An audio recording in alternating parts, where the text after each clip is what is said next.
मैं यहाँ हूँ यहाँ। करे सर आप कहाँ हो? Good morning to everyone. कैसे हो आप सभी लोग? आप सभी का स्वागत है आपकी अपनी इस एनर्जी वाली क्लास में, आपकी अपनी क्लास में। चलो हेलो एवरीवन, कैसे हैं आप सभी लोग? एक लड़का लिख रहा है सर आप कहाँ हो? रिमी कुमारी, मैं ठीक हूँ बेटा। अच्छा बताओ, जीएस की क्लास में सुबह कौन कौन आया था? मैं भी ठीक हूँ, बस कट रही है। जीएस की क्लास में सुबह कोई आया था? नहीं आया था?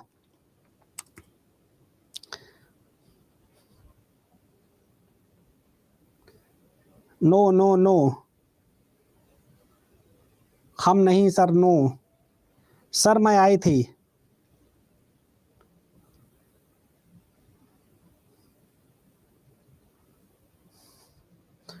क्वेश्चन कराए थे मैंने।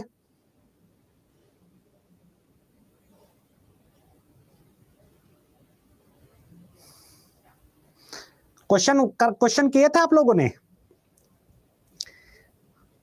बहुत अच्छा लगा। सारे क्वेश्चन का आज जाकर देखिएगा, कितना डिटेल एनालिसिस कराया था मैंने। हिस्ट्री का जुगाड़ करूंगा, उसमें हिस्ट्री भी आपको कराऊंगा, परेशान मत हो। सब कुछ उसमें मिला जुला होगा। कल से क्वेश्चन भी बढ़ेंगे और पूरा घंटे भर उसमें पढ़ाऊंगा आराम से। आपने देखा था कि कितनी डिटेल एनालिसिस मैंने करी थी, चाहे कोई भी क्वेश्चन हो। कितने लोग थे? तो आप हमारी जीएस पहले पढ़ लीजिए। क्वेश्चन का लेवल तो हल्का रखा था, आज पहला दिन था। डेली होगा, डेली वो सेशन सुबह डेली होगा, ठीक है?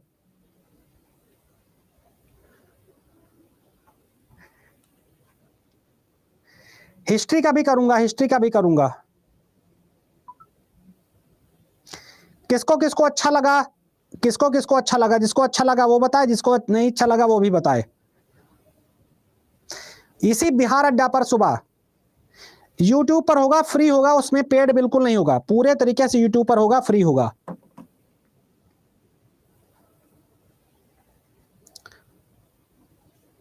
कहीं पर नहीं होता आपको क्या, मैं एक बार बता देता हूं। चलो एक बार बता देता हूं, कहीं पर नहीं बोल रहा हूं।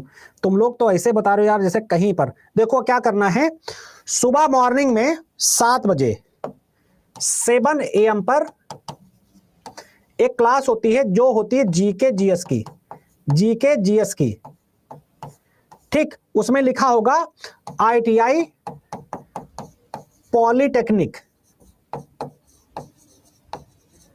लेकिन जीके जीएस तो एक ही है, जीके जीएस तो एक ही है। तो इस क्लास में बिहार अड्डा पर, ठीक, बिहार अड्डा यूट्यूब पर, बिहार अड्डा 247 यूट्यूब पर सुबह 7 बजे डेली जुड़ा करो लोग। सुबह 7 बजे कल सब लोग डेली जुड़ना, ठीक है? तो कई लोगों को तो काफी अच्छी लगी। आप लोग कल सुबह एक बार जुड़कर देखिएगा, उससे बढ़िया क्वेश्चन होंगे और डायरेक्ट आपके एग्जाम में क्वेश्चन पूछे जाएंगे। तो कल सुबह जरूर आएंगे,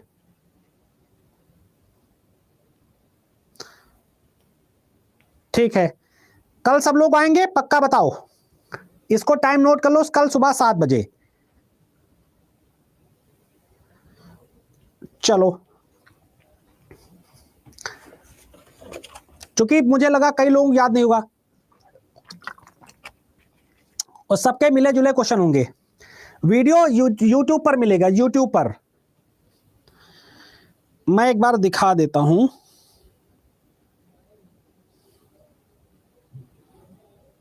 मैं एक बार तुम लोगों को दिखाई देता हूं।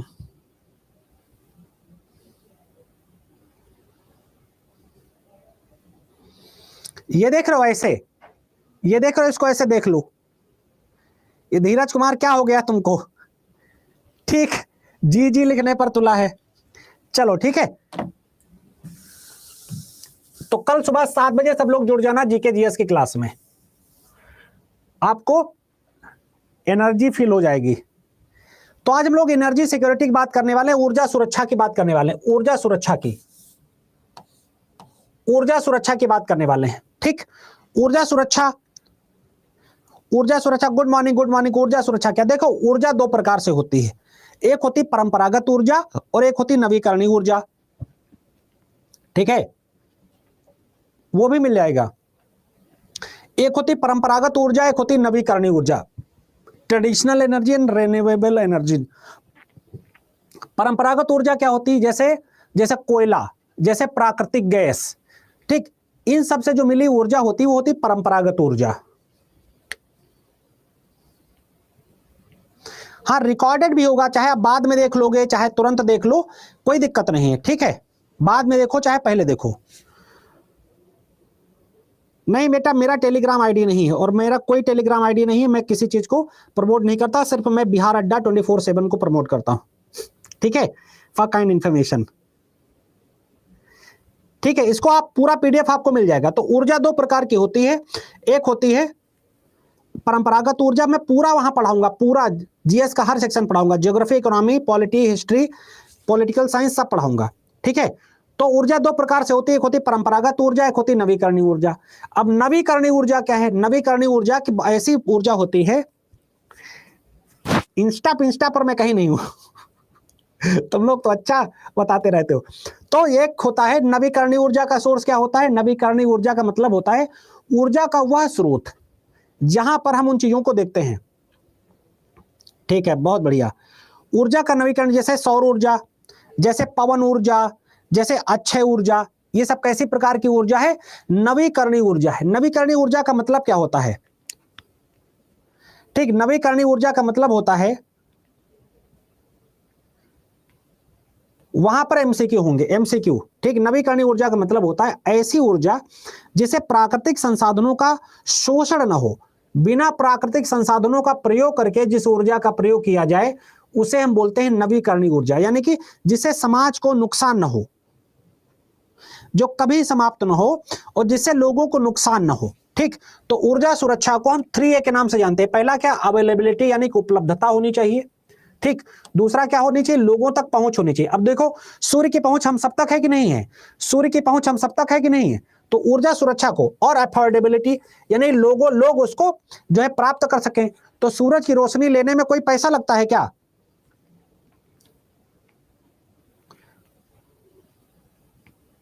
20 तारीख को ये ज्योग्राफी समाप्त हो जाएगा, ठीक है, नहीं लगता है। तो कहा गया वो सस्ती कीमत पर ऊर्जा की निर्बाध उपलब्धता ही ऊर्जा सुरक्षा है, यानी कि हमको सस्ती ऊर्जा मिल जाए वही ऊर्जा की सबसे बेहतर खास बात है। अब ऊर्जा सुरक्षा के दो प्रकार होते हैं, दो प्रकार होते हैं। पहला होता है दीर्घकालिक ऊर्जा सुरक्षा, लॉन्ग टर्म एनर्जी सिक्योरिटी। दूसरा है लघुकालिक ऊर्जा सुरक्षा, शॉर्ट टर्म एनर्जी सिक्योरिटी। दूसरा है लघुकालिक ऊर्जा सुरक्षा। नहीं नोट मत करिए, पूरा आपको मिल जाएगा, नोट मत करिए, पूरा आपको मिल जाएगा, आज पीडीएफ में पूरा अपलोड हो जाएगा, पूरा पीडीएफ में आपको मिल जाएगा, ठीक है। तो ये चीज है। दीर्घकालिक ऊर्जा सुरक्षा का संबंध किससे, आर्थिक विकास से है, ठीक। जैसे कोयला का प्रयोग कर दिया, ये सब चीजों का प्रयोग कर दिया, फिर पर्यावरणीय जरूरतों को ध्यान में रखते हुए इसको हम प्रयोग करते हैं। वही जो लघुकालिक ऊर्जा होती है, शॉर्ट टर्म एनर्जी होती है, उसका संबंध किसे होता है, ऊर्जा आपूर्ति से होता है, कि कैसे हम एनर्जी को ज्यादा से ज्यादा प्राप्त करें। इसके लिए हम कोयला वगैरह यूज कर लेते हैं, ठीक। जैसे क्या होता है, अभी गर्मी बढ़ेगी तो बहुत ज्यादा दिक्कत होगी, ठीक। तो एनर्जी डिफाइंस द 3A, यही जो आपको यहां पर इंग्लिश में भी मिल जाएगा, capacity and the energy efficiency, ये तीनों चीजें आपको यहां पर इस तरीके से मिल जाएंगी, ठीक। अब ऊर्जा के रिसोर्सेस क्या है इंडिया में,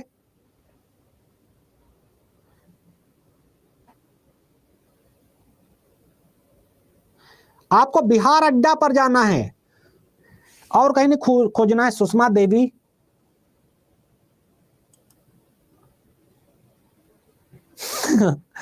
बिहार अड्डा पर ही मैं मिलूंगा, लिखने दीजिए, चलो ठीक है लिखो, आज लिखो बेटा, जो ये आपको पूरा मिल जाएगा, ठीक। कल मैं लिखवाऊंगा, फिर मैं तो सोच रहा था पीडीएफ यूज करूं, आपको ज्यादा पसंद आएगा, आपको ये पसंद ही नहीं आ रहा है। तो ऊर्जा संसाधन और इसके प्रकार, एनर्जी रिसोर्सेज और इसके टाइप, चलो लिखो फटाफट लिखो। I am fine Yasreen Parveen, how are you,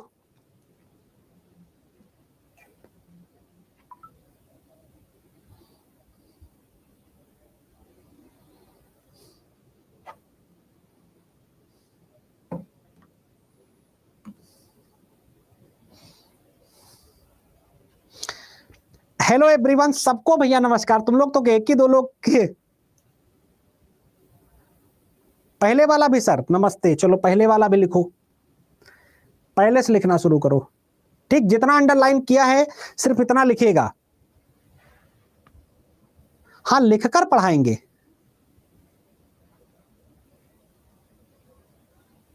बोलते रहिए। यार तुम लोग क्यों हमें परेशान कर लेते हो कभी कभी, कभी कभी तुम लोग। हाँ तो सुजीत कुमार, आप सभी का स्वागत है, आप सभी को बहुत नमस्कार। कल से वैसे ही पढ़ाएंगे, ठीक है। चलो सृष्टि बेटा, वैसे ही पढ़ाएंगे, परेशान मत हो। हे भगवान, तुम लोग कितने दुष्ट हो। चलो लिखो, भारत में ऊर्जा संसाधन और इनके प्रकार। चलो लिखो भाई, ऐसे उत्पादन जिनका इस्तेमाल ऊर्जा उत्पादन के लिए किया जाता है उसे हम क्या बोलते हैं? ऊर्जा संसाधन। इतना लिखेगा। ऐसे उत्पादन जिनका उपयोग ऊर्जा उत्पन्न करने के लिए किया जाता है उसे हम क्या बोलते हैं? ऊर्जा संसाधन बोलते हैं। ठीक, इतना लिख लीजिए।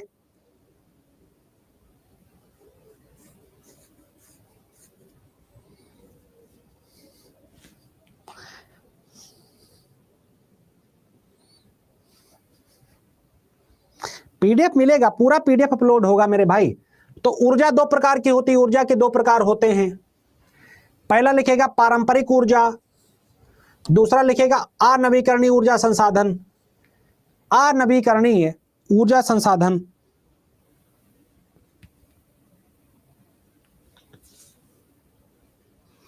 ठीक, अब देखिए अनवीकरणीय का मतलब होता है रिन्यूएबल एनर्जी। अभी इंग्लिश में भी आएगा।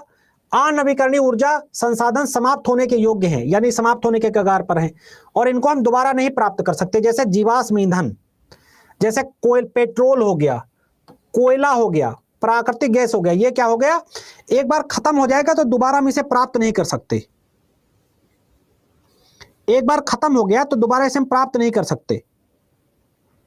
और दूसरा क्या है? नवीकरणीय अथवा गैर पारंपरिक ऊर्जा संसाधन। बेटा आज मेरे हाथ में हो रहा दर्द, आज मेरे शोल्डर में काफी दर्द हो रहा है, इसलिए इस तरह से करवा रहे हैं। ठीक है, आज इस तरह से कर लीजिए। आज के लिए मैं आज इस तरह से पढ़िए बस।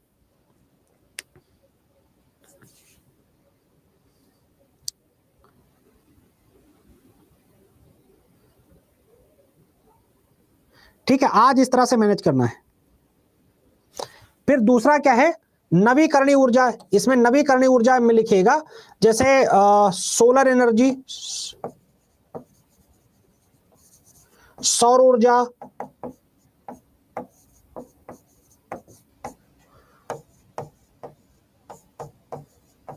पवन ऊर्जा, विंड एनर्जी,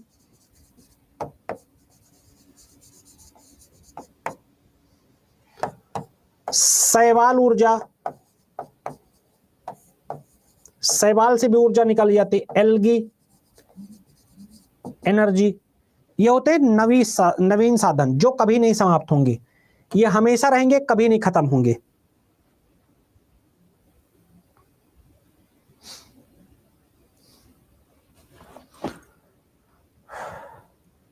चलो, भारत ऊर्जा के क्षेत्र में सबसे विविध क्षेत्रों में से एक है। भारत में कोयला, लिग्नाइट, प्राकृतिक गैस, तेल, जल विद्युत, परमाणु ऊर्जा जैसे विद्युत के उत्पादन के कैसे पारंपरिक स्रोत हैं, से लेकर पवन ऊर्जा भी है, सौर ऊर्जा भी है, घरेलू अपशिष्ट से उत्पन्न होने वाली ऊर्जा भी भारत में है। अब जो जो यहां लिखा रहे हैं वो ध्यान देखिएगा, जो भी बताएंगे वो लिखिएगा। मात्र वर्ष ये लिखिए, दूसरा पॉइंट लिखिए, भारत 2020 तक पवन ऊर्जा के क्षेत्र में चौथे स्थान पर था, सौर ऊर्जा के क्षेत्र में 5वें स्थान पर था और नवीकरणीय ऊर्जा यानी रिन्यूएबल एनर्जी में चौथा स्थान पर था। ठीक है, तो as India was the ranked wind energy in 5th, solar energy in 4th and renewable energy installed capacity में 4th पोजीशन पर था। बेटा पूरा समझ में, क्या नहीं समझ में आ रहा है? आज सिर्फ देखना है, आज के लिए बोल रहा हूं। लिखो जल्दी से इसको।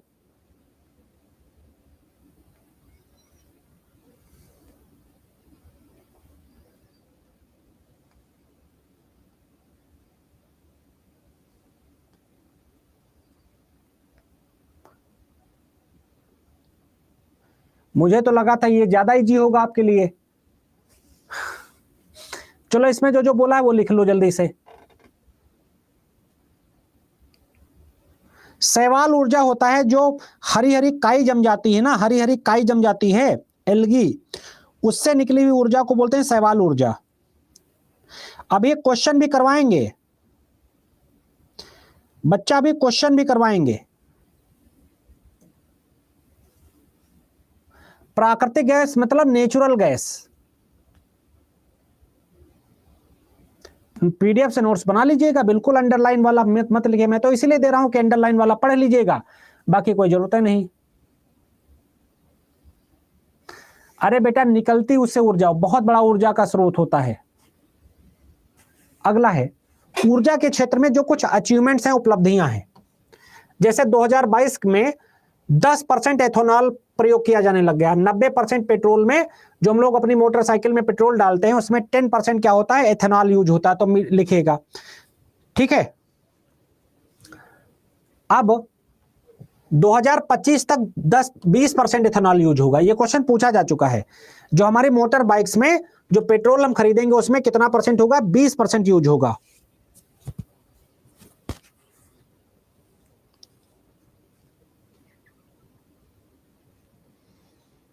अगला है मार्च 2021 तक प्रधानमंत्री सहज हर घर बिजली योजना यानी सौभाग्य योजना के तहत 2.82 करोड़ों का विद्युतीकरण किया गया। 2.82 करोड़ घरों का क्या किया गया, विद्युतीकरण किया गया।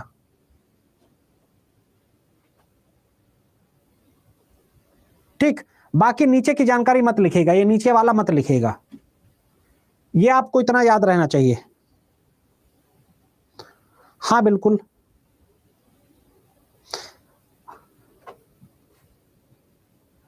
भैया यही तो मैं सबसे बोल रहा हूं।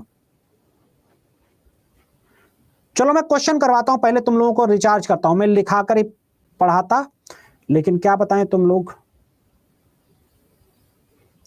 एक दिन भी कॉपरेट नहीं कर सकते। चलो बताओ, क्वेश्चन करना शुरू करो। पीडीएफ से नोट्स बनाना, बेटा स्मार्ट बनो।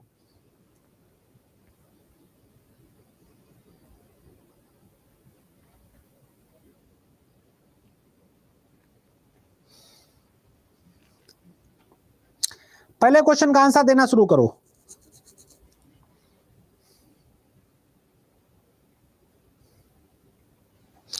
आंसर देना शुरू करो जल्दी जल्दी।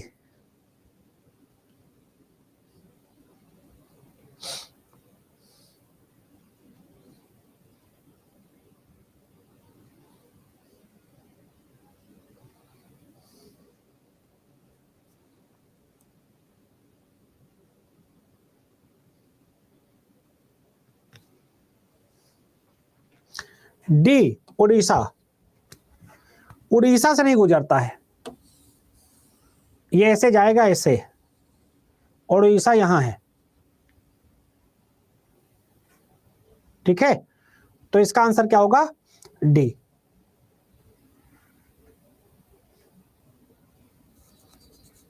झारखंड से जाती कि नहीं जाती बताओ।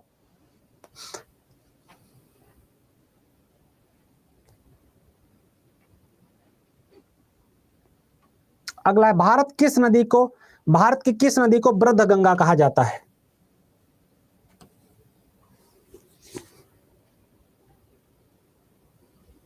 हाँ यही बताया था सूत्र, मित्र पर गमछा झाड़ा।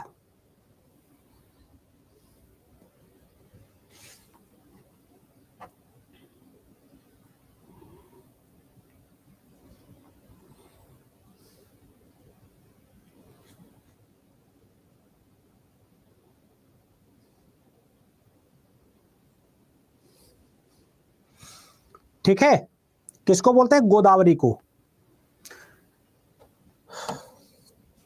प्रायद्वीपीय भारत की ये क्या है, इसके बारे में लिखेगा, प्रायद्वीपीय भारत की बृहद नदी है।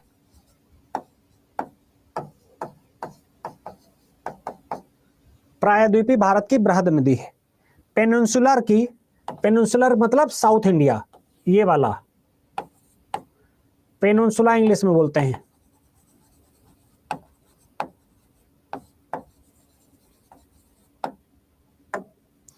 अगला है, कौन सा अक्षांश भारत के मध्य से होकर गुजरता है? Which latitude pass through the middle of India?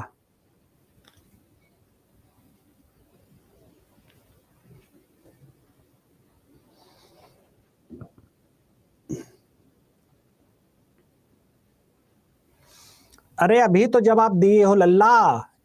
ये 0 डिग्री, ये 23.5 डिग्री, ये 23.5 डिग्री, इसे बोलते हैं ट्रॉपिक ऑफ कैप्रिकॉन,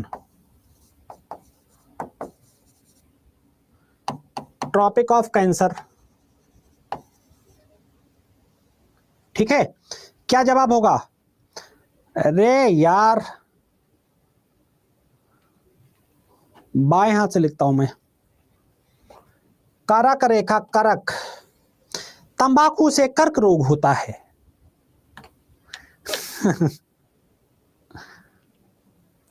मैप में एक बार बता देते हैं।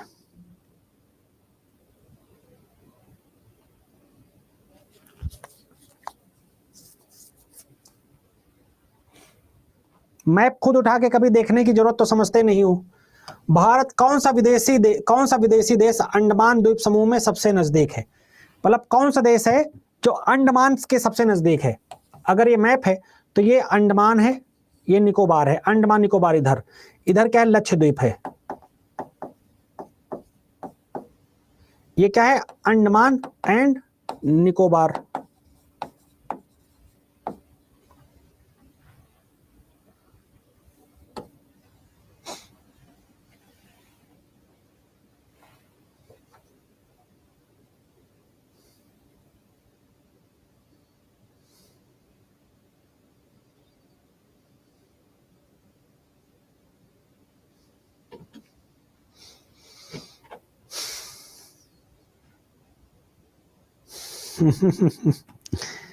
यक्कू यक्कू यक्कू, सब गलत, सबका भेजा खराब है, दिमाग में एकदम गोबर भरा हुआ है।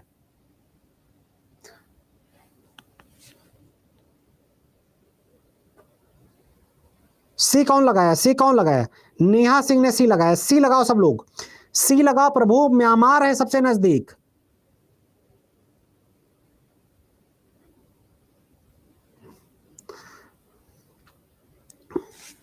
म्यांमार, म्यांमार की राजधानी क्या है?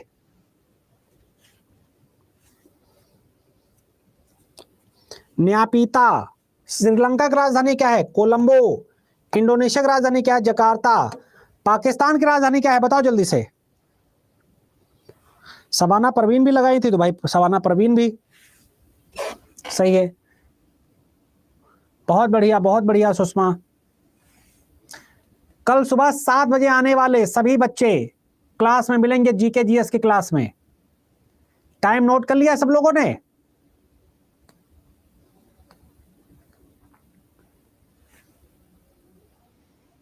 अगला है, असम राज्य ने क्या किया है? असम राज्य में क्या है?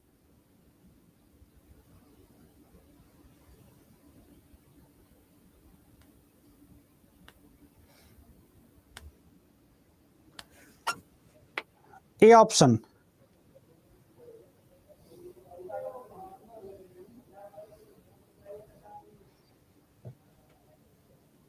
पांच नेशनल पार्क और 11 वन्यजीव अभयारण्य। अगला है, निम्नलिखित में से कौन सा ट्रांस हिमालय नदी है? ट्रांस हिमालय मतलब अगर आप ये ऊपर का भाग है, ऐसे मान लो, ऐसे मान लो इंडिया बनता है, बहुत बेकार इंडिया हमसे बनता है। ये वाला एरिया होगा, इसे बोलते हैं ट्रांस हिमालय। ये क्या होता है? Trans Himalaya, trans Himalaya. बताओ। यमुना बता रहा है, यमुना दिमाग में। अरे भैया, इन सिंधु नदी मेरे भाई, क्या हो गया? ठीक से सोए नहीं हो क्या? सिंधु नदी लगाओ सब लोग, सिंधु नदी। इतना भी गंदा नहीं बनाए मैं पाए, गंदा तो बना पर इतना भी नहीं। अगला है, भारत किस गोलार्ध में स्थित है? यह है मैप, यह गोलार्ध।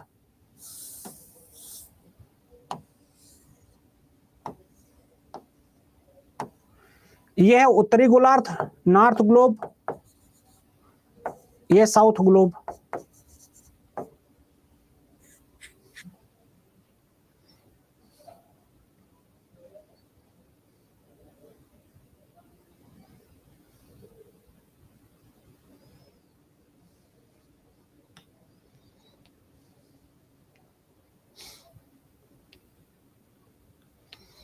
ए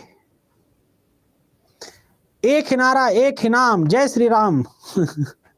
ए उत्तर और पूर्वी, नॉर्थ और ईस्टर्न। ए सही जवाब, ए सही जवाब। भारत किस गोलार्ध में है? नॉर्थ में, उत्तरी गोलार्ध में, दक्षिणी गोलार्ध में नहीं है।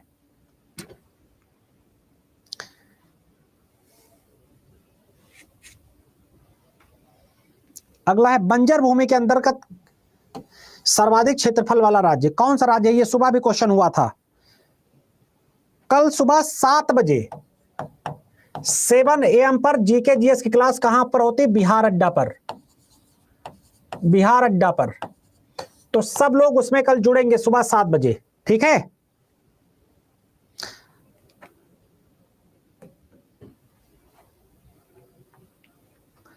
राजस्थान, राजस्थान में और क्या क्या होता है?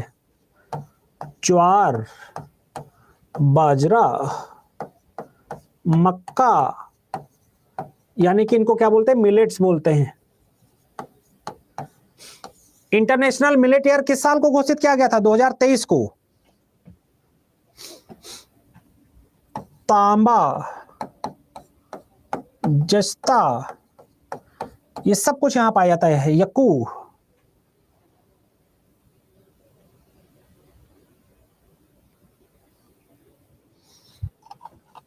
आप स्टूडेंट का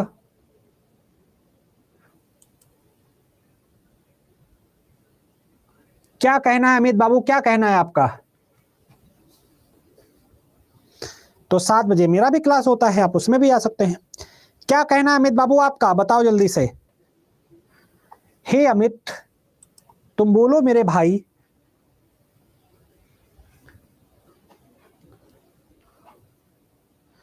दो 2024 को कैमल ईयर।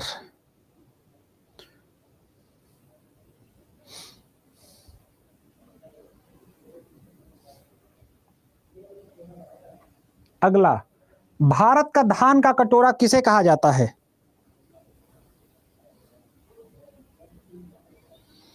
बबुआ बतावल बानी।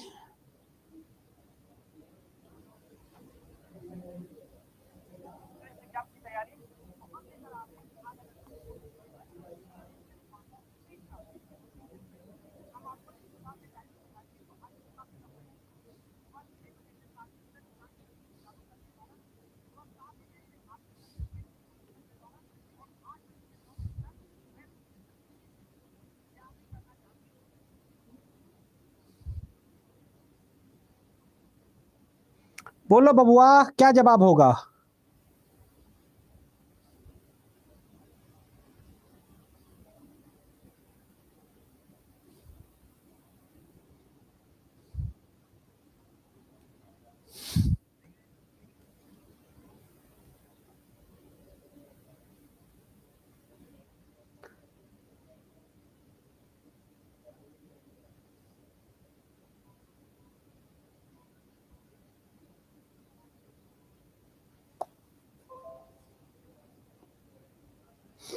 कृष्णा, गोदावरी, डेल्टा। बी जवाब बाटे।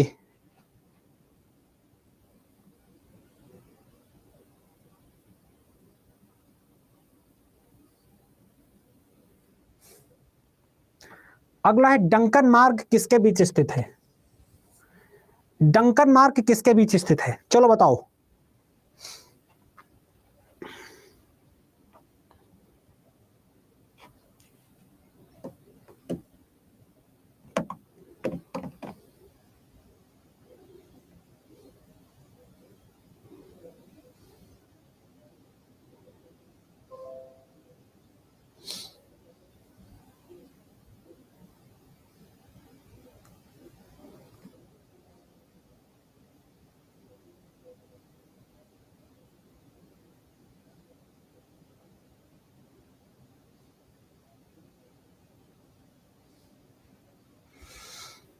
जी बताएं।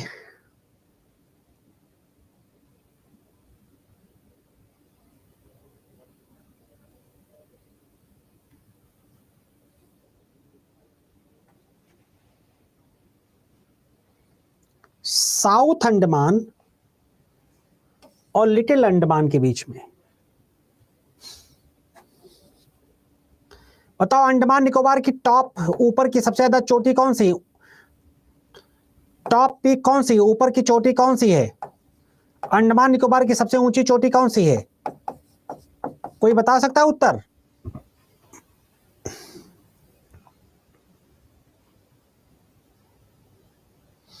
सैडल पीक, वेरी गुड, एकदम लल्लन टॉप। अगला, कपिल धारा जलप्रपात किस नदी पर बना है?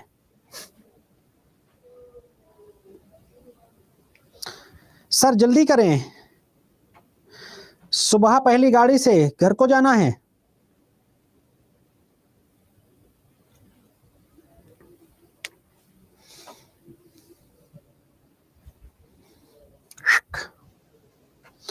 नर्मदा। तुम लोगों से यार लगता होगा सर आज स्लो है, सर का बहुत ज्यादा यहाँ से शोल्डर दर्द हो रहा है यार, आज काफी शोल्डर दर्द हो रहा है। तो मैं समझ लो तुम लोग सामने हंस रहा हूं, लेकिन आज काफी दर्द हो रहा है शोल्डर। भारत के सबसे पूर्वी राज्य में कौन सा राज्य है? भारत के जो सबसे पूर्वी राज्य हैं उनमें से कौन सा राज्य है? यानी कि अगर हम बात करें इंडिया के मैप की, तो इधर के जो स्टेट हैं इनमें सबसे पूर्वी राज्य कौन सा है बताओ?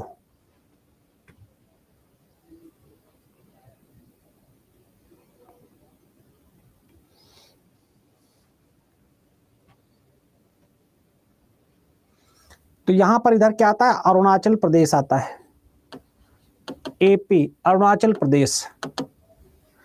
अरुणाचल प्रदेश की राजधानी क्या है?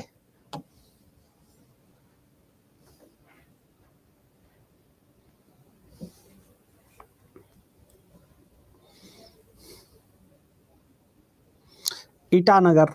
मणिपुर की राजधानी क्या है?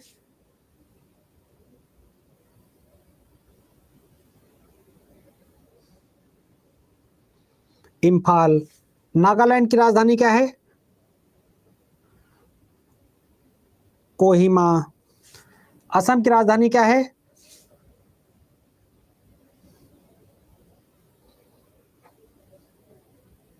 Dispur, very good. अगला, कौन सा जल निकाय अंडमान और निकोबार द्वीप समूह को अलग करता है?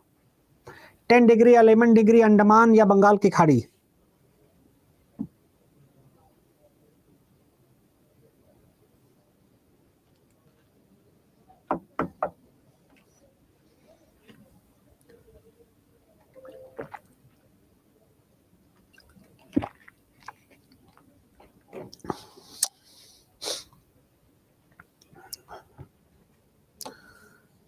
टेन डिग्री चैनल,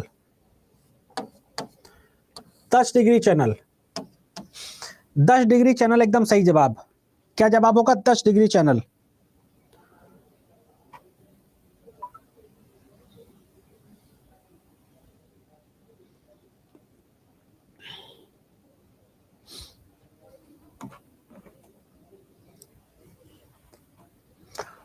भारत में सबसे गहरा भूमि से घिरा सांस्कृतिक संरक्षित बंदरगाह कौन सा है?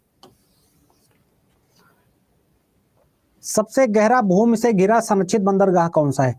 यानी land lock port,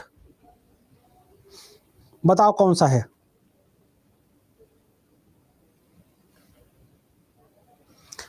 land lock port, यह विशाखापत्तनम, आंध्र प्रदेश में है। आंध्र प्रदेश का विशाखापत्तनम। अगला, भारत का सबसे शुष्क भाग कौन सा है? The driest part of India.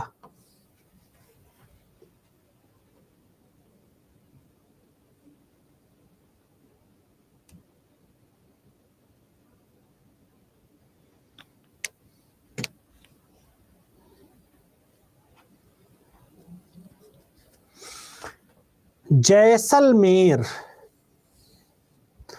जहां 25 सेंटीमीटर से कम वर्षा होती है। अगला है, किस प्रकार का वन क्षेत्रफल सबसे अधिक है भारत में? किस प्रकार का वन क्षेत्रफल सबसे ज्यादा अधिक है?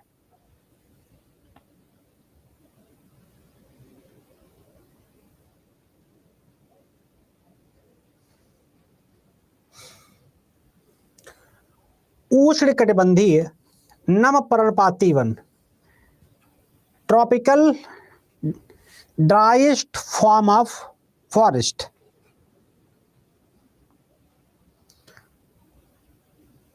यक्कू। चलो अब लिखा लिखा पढ़ाएंगे,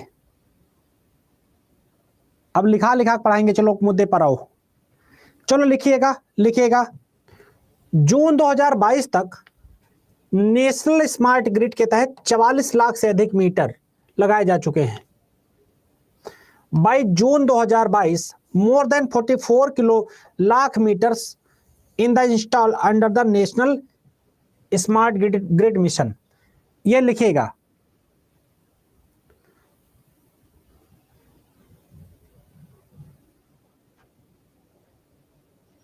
हाँ बिल्कुल बिल्कुल बिल्कुल बिल्कुल आ सकता है, बिल्कुल। ऊर्जा का टॉपिक है, ऊर्जा का। बेटा सब समझ में आ रहा है, दिमाग में भूसा लिख लीजिए, इतना लिख लीजिए बस, जितना बोल रहा हूं उतना लिखिएगा। जून 2022 तक नेशनल स्मार्ट ग्रिड मिशन के तहत 44 लाख से अधिक स्मार्ट मीटर लगाए गए हैं। बेटा पूछा गया है।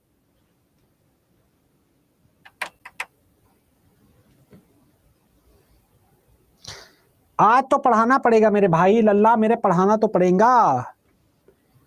चलो ठीक। ऊर्जा क्षेत्र को आत्मनिर्भरता प्रदान करने के लिए क्या पहल की गई है? चलो ये जरूर लिखो। ऊर्जा क्षेत्र को आत्मनिर्भरता प्रदान करने के लिए क्या पहल की गई है? यानी कि ऊर्जा में आत्मनिर्भरता का क्या मतलब है? अरे लिखो यार अमित, क्या नहीं आ रहा? दिमाग का दही हो रखा है, बेवजह कर रखे हो क्या तुम लोग? The various initiative the achieve the, देखो कैसे सेल्फ लाइन्स, कैसे हम लोग अपने ले, यानी कि हमको फिर हमको पेट्रोल डीजल मंगाना नहीं पड़ेगा। तो उसके लिए हमने क्या क्या प्रयोग किया है बताओ जल्दी से। तो देखिए 3-4 है। पहला है गैस बेस्ड एनर्जी, यानी गैस आधारित ऊर्जा पर हम फोकस करने लगे। लिखो बेटा, जिसको पढ़ना है, जिसको नहीं पढ़ना है वो मत पढ़े। बस सीधी सी बात, जब एग्जाम में आएगा वही लोग कर पाएंगे जो पढ़ेंगे, वरना इसे बढ़िया तफरी करो बस। कैसा नहीं समझ में आ रहा? तुम्हारा दिमाग खराब हो चुका है क्या? ये क्या बोल रहे हो तुम? क्या ये तुम्हारा इतना नहीं समझ में आ रहा तुम्हारी? दूसरा, पेट्रोल में एथेनॉल मिलाना। कितना परसेंट ब्लेंड करेंगे एथेनॉल? 20%। अभी मैंने बताया 80% क्या होगा? पेट्रोल होगा, और 20% क्या होगा? एथेनॉल होगा। जब क्वेश्चन पूछा जाएगा कौवा जैसा मुंह फैलाओगे। पीडीएफ मिलेगा बिल्कुल। फिर प्रधानमंत्री उज्ज्वला योजना। अब प्रधानमंत्री उज्ज्वला योजना किसके लिए? गैस सिलेंडर प्रोवाइड करने के लिए।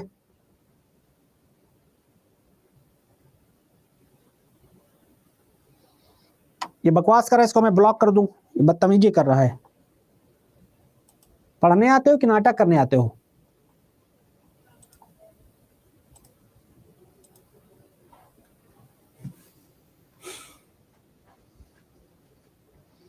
ठीक है। फिर नवीकरणीय ऊर्जा। नवीकरणीय ऊर्जा मैंने अभी बताया, सोलर एनर्जी, ठीक, विंड एनर्जी, पवन ऊर्जा, सौर ऊर्जा, ये सब कुछ आएगा। फिर राष्ट्रीय हाइड्रोजन मिशन। अब हाइड्रोजन मिशन के बारे में जानते हो क्या है? हाइड्रोजन को क्या बोलते हैं? भविष्य का ईंधन बोलते हैं। हाइड्रोजन को क्या बोलते हैं? फ्यूचर जो है फ्यूल बोलते हैं इसको, फ्यूचर फ्यूल बोलते हैं, भविष्य का ईंधन, भविष्य का ईंधन बोलते हैं।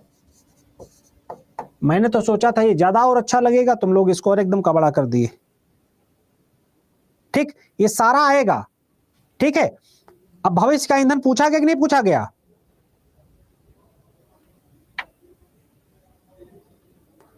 अगला है ऊर्जा। बेसिकली क्या है? ऊर्जा किसी भी भौतिक तंत्र को कार्य करने की क्षमता है। Energy is the capacity the physical system of the perform work, बस इतना लिखिएगा। ऊर्जा क्या है? किसी कार्य करने की क्षमता। जैसे मेरे अंदर एनर्जी हो,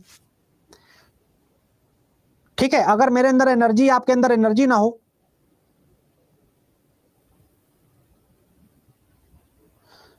तो फिर कैसे आप पढ़ा पाओगे, कैसे मैं बोल पाऊंगा, आप कैसे लिख पाओगे? तो ये क्या है? ये कार्य करने की क्षमता है। जो हम बोल रहे हैं तो एनर्जी है, तभी बोल पा रहे हैं। ठीक है, लिख लिया इतना, बस इतना लिखो बस।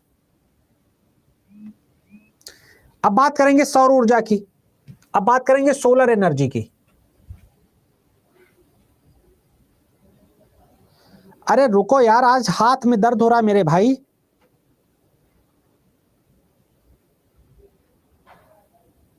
मैं बहुत तेज नहीं लिख पा रहा हूं।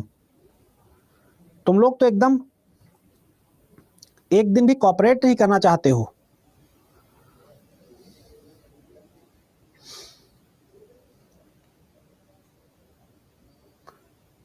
बेटा अभी पीडीएफ अपलोड कर दूंगा, जितना अंडरलाइन किया उतना लिखिए बस।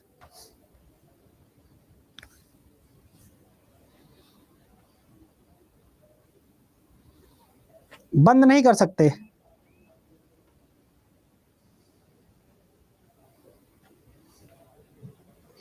ऊर्जा क्या है? ऊर्जा जो है सौर ऊर्जा, ऊर्जा का क्या है? प्राथमिक स्रोत है, लिखिएगा। सूर्य का प्रकाश ऊर्जा का स्वच्छ और नवीकरणीय स्रोत है, इतना लिखना है। Sun is the primary source of energy, clean renewable source of energy. ये क्या है? ये समाप्त नहीं होती, और क्या है? टिकाऊ है। अबे ये ऊर्जा को कैसे बताएंगे? पागल हो गए हो क्या तुम? हैं?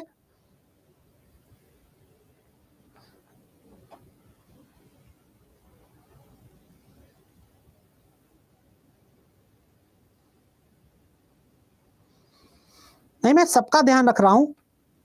ये देखो, मुड़ैछा उड़ैछा बांधे घूम रहा है, ये पढ़ना लिखना इसको है नहीं।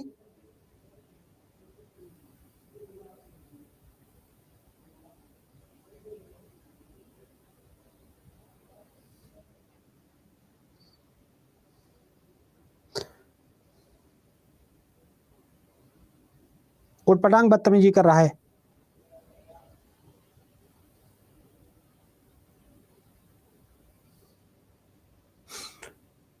चलो अब देखिए, जो सूर्य की रोशनी है, तुमको इतना नहीं समझ आता कि सूरज की रोशनी को सौर ऊर्जा बोलते हैं। तुम्हें यह नहीं समझ आता कि सूरज की रोशनी को सौर ऊर्जा बोलते हैं। ऐसे कैसे एग्जाम निकलेगा तुम्हारा? जिंदगी में कुछ नहीं होगा।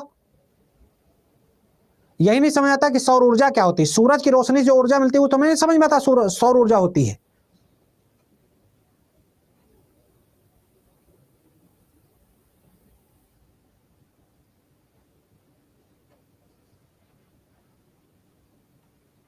ठीक, अब इसके लाभ देखिए। ये सूरज की ऊर्जा कैसी होती है? सूरज की रोशनी 12 मासी होती है, इसलिए निःशुल्क है। ठीक, जैसा दे देगा कि सूरज सौर ऊर्जा के क्या लाभ हैं, विकल्प होंगे तो कैसे कर पाओगे?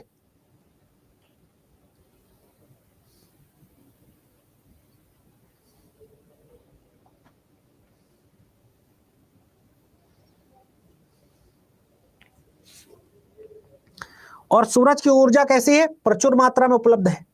ऐसा तो है नहीं कि 1-2 किलो सूरज की रोशनी ही है।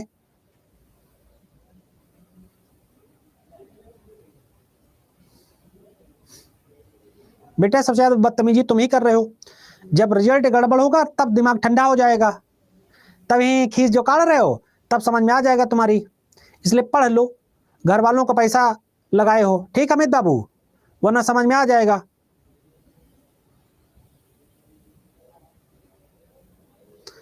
सात बजे की क्लास में कोई एडमिशन नहीं लेना है, सिर्फ यूट्यूब पर आना है बस। और ये क्या है? गैर प्रदूषणकारी है। क्या है? इसका कोई प्रदूषण नहीं होता है। सूरज की रोशनी का कोई प्रदूषण नहीं होता है।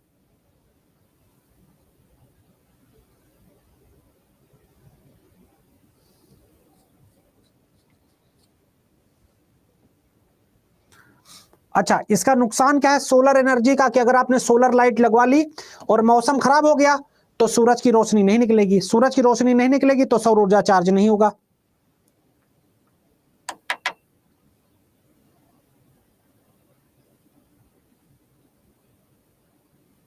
ठीक है, ठीक है, ओके ओके, ठीक। अब दूसरा हम लोग बात करेंगे पवन ऊर्जा की। पवन ऊर्जा में कौन सा राज्य नंबर 1 है, लिखिएगा ये गुजरात। गुजरात जो है पवन ऊर्जा में नंबर 1 पर है। गुजरात राज्य जो है पवन ऊर्जा यानी विंड एनर्जी में नंबर 1 है। ठीक, क्वेश्चन पूछा जा चुका है। तो इस पवन ऊर्जा कैसे निकलती, समुद्र के पार हवा की प्राकृतिक गति होती। तो इसमें बड़े बड़े वो लगे होते हैं, पंखे लगे होते हैं, वो घूमते रहते हैं, उससे एनर्जी मिलती रहती है, बड़े बड़े पंखों से एनर्जी मिलती रहती है। ठीक है, तो ये चीज याद रखिएगा, बस आपको इससे ज्यादा कुछ नहीं लिखना है। ठीक, इसके लाभ क्या है, ये पर्यावरण के अनुकूल है, इससे भी कोई नुकसान नहीं है, ये मुफ्त और प्रचुर मात्रा में उपलब्ध है। ठीक, इसका लाभ क्या है कि पर्यावरण के अनुकूल है, इससे किसी को कोई नुकसान नहीं है।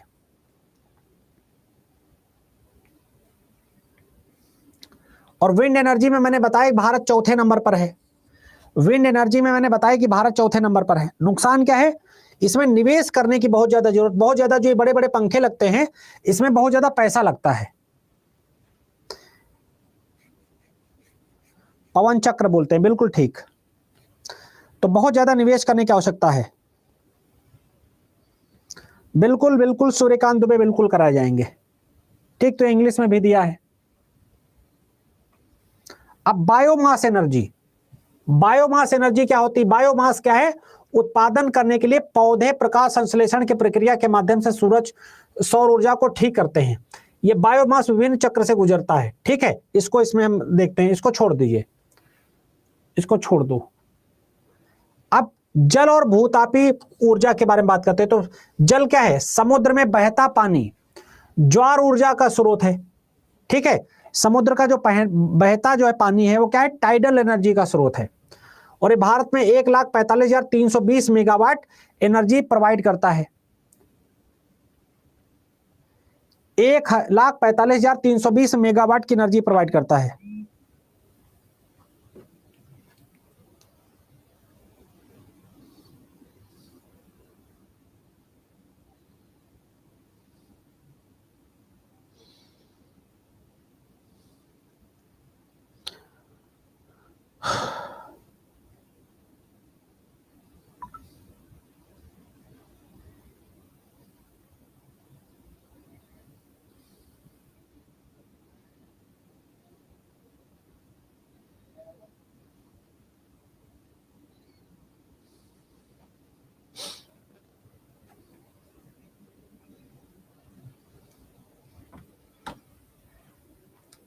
ठीक, तो ये आपको इंग्लिश में भी दिया है।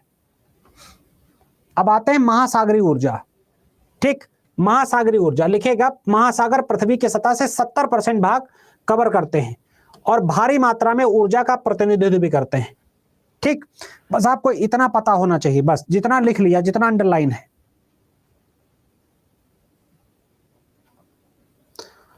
ठीक है, जो आता है उसे ज्वार बोलते हैं लहरों के रूप में, और जो वापस जाता है उसे भाटा बोलते हैं। ये कुछ हैं जो परेशान आज बहुत कर लिया तुम लोगों ने। तुम लोगों को ये नहीं पता कि कोई टीचर बीमार हो सकता है, परेशान हो सकता है, लेकिन तुम लोगों को सिर्फ परेशान करना है। ठीक है,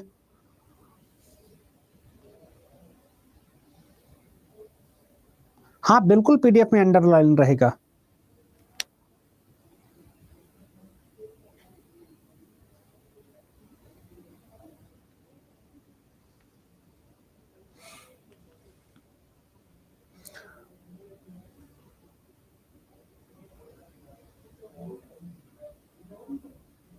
ये सब दिया हुआ है।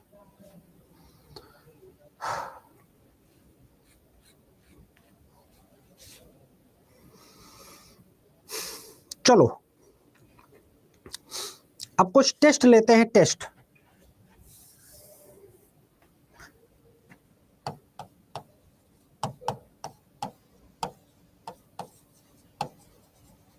इकोनॉमी में भारत का कौन सा स्थान है, बताओ जल्दी से। इकोनॉमी में, अर्थव्यवस्था में भारत का कौन सा स्थान है। हाँ, इकोनॉमी में भारत का कौन सा स्थान है, 5वां। ठीक। और अर्थव्यवस्था के कितने क्षेत्र होते हैं? अर्थव्यवस्था के कितने क्षेत्र होते हैं?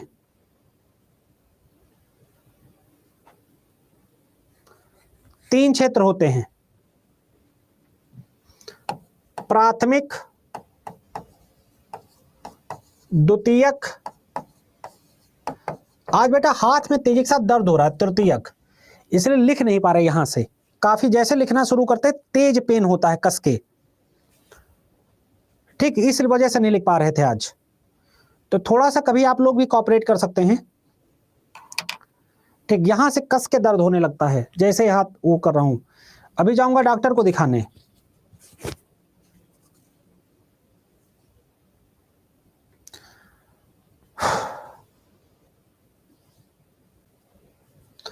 चलो, तो आप लोग प्लीज, आप सभी से निवेदन है, ठीक है, अब क्लास खत्म तो करेंगे ही, आप लोगों से मेरी रिक्वेस्ट है कि आप लोग इसमें स्टार दीजिएगा ठीक से, और सुबह, बहुत बढ़िया, सुबह जो है सुबह 7 बजे क्लास में सब लोग कल आइएगा।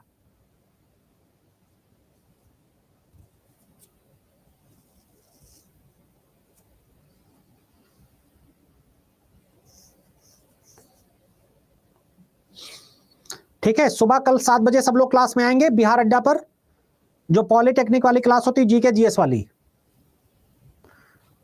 हाँ जी विशाल नाथ।